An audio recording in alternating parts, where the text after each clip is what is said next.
Ahead this morning on DC News Now, a violent 24 hours in the DMV. A young girl hit by a driver in Southeast DC. A female was transported to a local hospital where unfortunately she succumbed to her injuries. Meantime, hours earlier, a crime spree across DC and Maryland ending deadly. It appeared to be random in nature.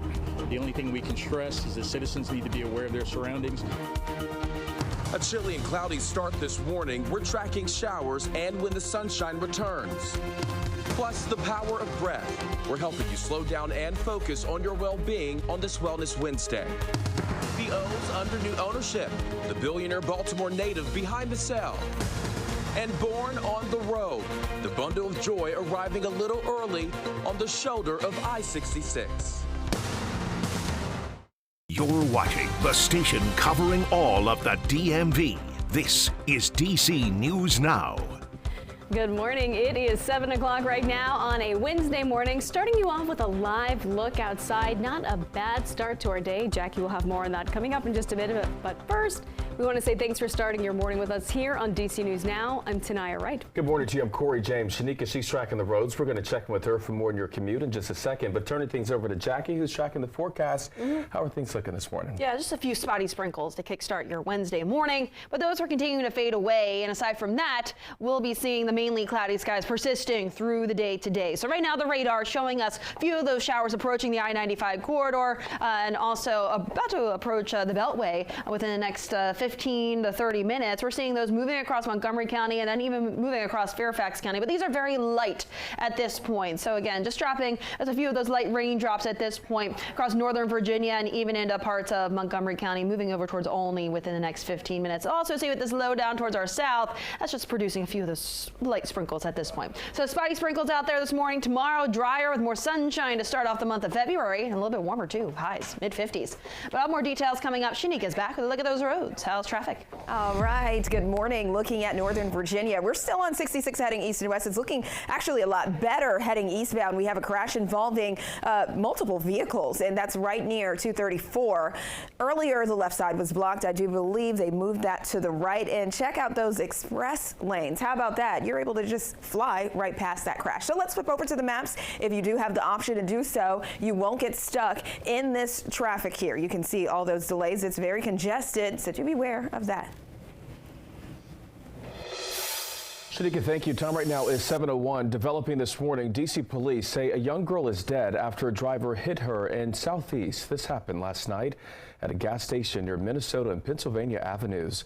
Officers say the driver stayed at the scene. Right now, it is unclear if any charges will be filed. And 2 people are dead, including a suspect, and another is fighting for their life after a crime spree that happened earlier this week. The suspect in that spree was shot and killed by police yesterday morning. Police say they may have been suffering from a mental health crisis. Our Candace Cole is live this morning in New Carrollton with the very latest. Candace, good morning. Good morning, Tanaya and Corey. Police say a string of violent carjackings that started Monday evening in D.C. came to a deadly end early Tuesday morning in Prince George's County when the suspect involved in those incidents was shot dead by police here in New Carrollton. Police in D.C. say at 5:45 Monday evening, they responded to a shooting in the 900 block of K Street Northwest when they discovered a male driver had been shot and collapsed on the ground during a failed carjacking. The suspect fled the scene, but the victim in that incident is suffering life-threatening injuries. Then around 7:05 p.m. Monday, the same suspect attempted a botched carjacking in the 1000 block of 3rd Street near Florida Avenue. Fast forward 10 minutes later, police say the suspect came up on a group of people standing outside of a car at 3rd and N Streets Northeast, where he brandished his gun and demanded the car. Police say he also shot and killed 35-year-old Alberto Vasquez Jr. Police say the suspect got away with the car, a Chrysler, and dumped it in Prince George's County and then stole another car. Police say from there he ordered a ride share and carjacked that vehicle too, a Nissan Rogue. At around 2:30 a.m. Tuesday, Maryland State Police say the suspect shot at a state trooper's windshield along I-95 in Laurel. Then at 3 a.m., D.C. police say the suspect, still driving the Nissan Rogue, shot at the driver's side door of a police cruiser while traveling on 295. The officer inside was not hurt. Finally, a short time later, the Nissan Rogue was found in New Carrollton, where police say the man pulled out 2 guns on New Carrollton police officers. Officers then fired their weapons, killing the suspect. Sherman Hardy, a community advocate, says D.C. and surrounding counties need to work together more to prevent similar incidents from happening. I believe that they did the best that they could under the situation or the circumstances that they were put under. We can no longer look at it as a jurisdictional thing, and I think that the entire district needs to come together and figure out how we can help. Now, police have not yet identified the suspect that they believe is responsible for this crime spree, and body cam footage is expected to be released within the coming weeks. Reporting live in New Carrollton, Candace Cole, DC News Now.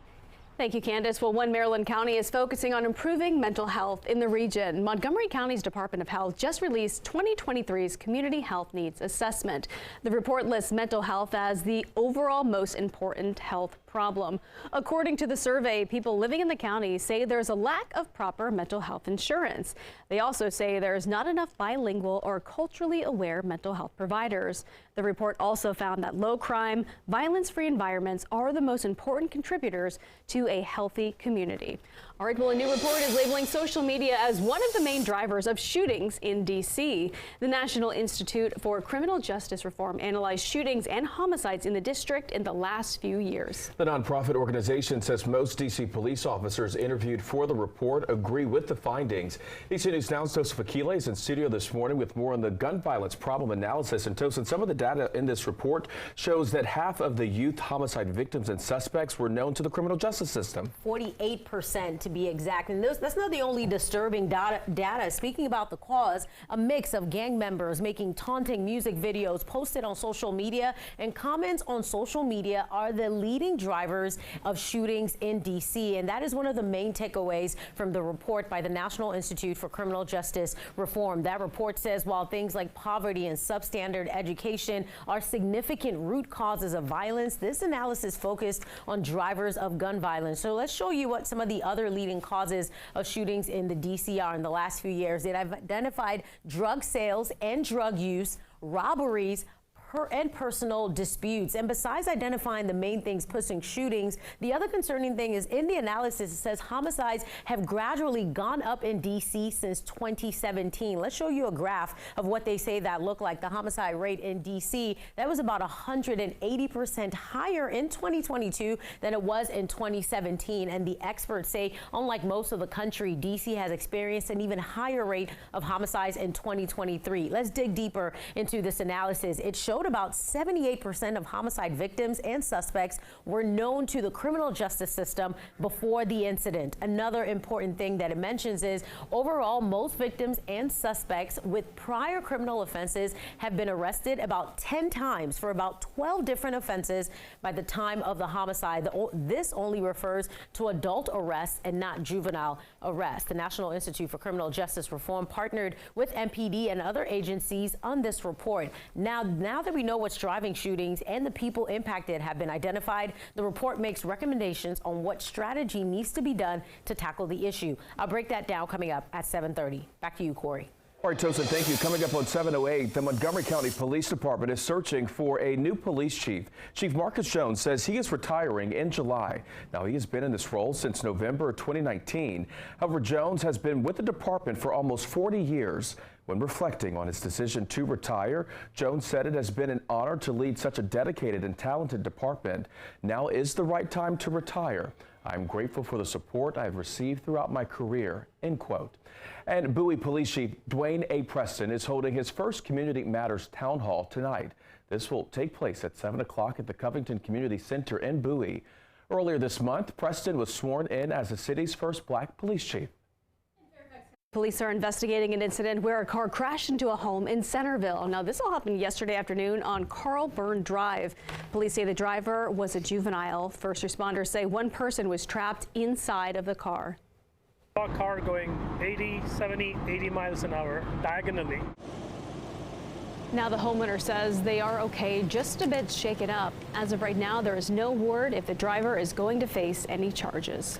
A local bike enthusiast is looking to make a big impact to people in one particular community. Marvin Brown says DC has nearly 25 miles of protected bike lanes. However, he says there are no bike lanes in Ward 8. Brown, who is the co-founder of the Ward 8 Bike Alliance, is gathering support to change that for people in that neighborhood. So I'm extremely concerned about speed, as well as cars that might potentially sideswipe me as they're turning. I think that'll be an excellent idea. I think it'll be definitely more proficient for bike users to get around the city. Brown says he would like the first bike lane to be along Mississippi Avenue. Your time right now is 7:09 this morning. Mayor Bowser is withdrawing her nomination to make Christopher Rodriguez the permanent lead technology officer in the district. Rodriguez is the assistant city administrator and has been acting tech officer since October. Bowser's decision to withdraw her nomination follows pushback from the D.C. Council. Several council members were on an email thread discussing plans to shoot down that nomination. Back in November, Rodriguez was arrested after his wife claims he assaulted her, but those charges were later dropped. And two-time Tony winner and D.C. native Chita Rivera has died. Rivera's daughter announced her mother's death yesterday. She said the popular actress and singer suffered from a brief illness. Rivera was ushered into stardom back in 1957. She starred as Anita in the original production of West Side Story. Rivera garnered multiple Tony nominations despite being injured in a car crash back in 1988. The star, who also captivated the stage with her dancing, said paying it forward was always important. When you have been lucky enough to be able to do what you love and what you can do, you owe it to give it back. In 2009, former President Barack Obama awarded Rivera the Presidential Medal of Freedom. She passed away at 91.